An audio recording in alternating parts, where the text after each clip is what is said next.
It is overwhelming how much we accumulate. We have now moved out of the industrial era into a new era where goods and services are more easily accessible to the average consumer. In many cases, our possessions serve as more of a social status than they do as practical utility. You hear it all the time. Oh, I've just got to get the newest phone. I've got to get that new car. I have just got to get some new clothes.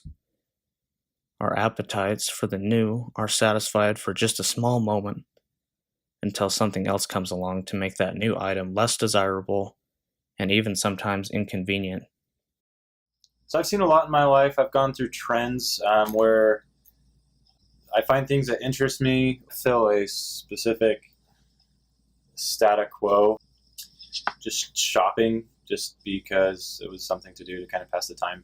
Spent a considerable amount of money just here and there on just clothing and things that I found a lot of times I wouldn't end up wearing, or I'd wear occasionally, because we consume a lot of time in perfecting ourselves. We consume a lot of time in social media. So we try to fill our lives with things that bring us meaning and happiness, that only bring us really, truly temporary joy. A study done by the U.S. Census Bureau found that from the 1960s until about the 1980s, the median size of a new home varied up and down around 1,500 square feet. Between the 1980s and early 2000s, this number evolved to 2,200 square feet, and by 2007, 40% of new homes built in the U.S. were over 2,500 square feet. Interestingly enough, during this same period, the average household membership was declining. This, of course, only adds to the compulsion to fill up that extra space with more and more things. The Black Friday frenzy, an estimated 116 million shoppers. They did 116 million spending their holiday dollars starting even before Thanksgiving dinner was on the table. At an Alabama mall, shoppers scrambling for safety as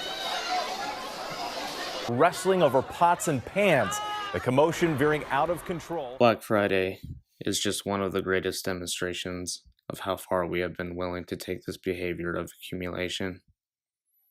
Not only is it ironic that we skip out on Thanksgiving to self-indulge in these sales, but we are willing to stand in lines with strangers for hours to get our hands on as many more things as possible.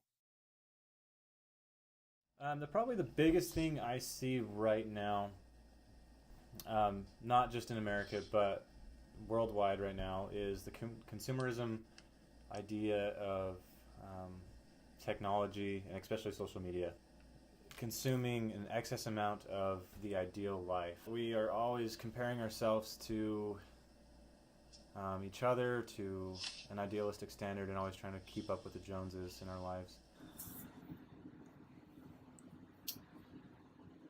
You know, we have got to do something different.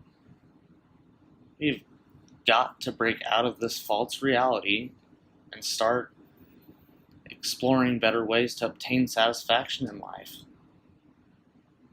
Everything that we're rushing to the store to get today will be irrelevant tomorrow, because things tend to lose their glamour fairly quickly. Don't get me wrong, having nice things is by no means a bad thing. It's when these things serve as the only means by which we obtain happiness that it really becomes an issue. Consuming less naturally will leave more room to appreciate the simple things.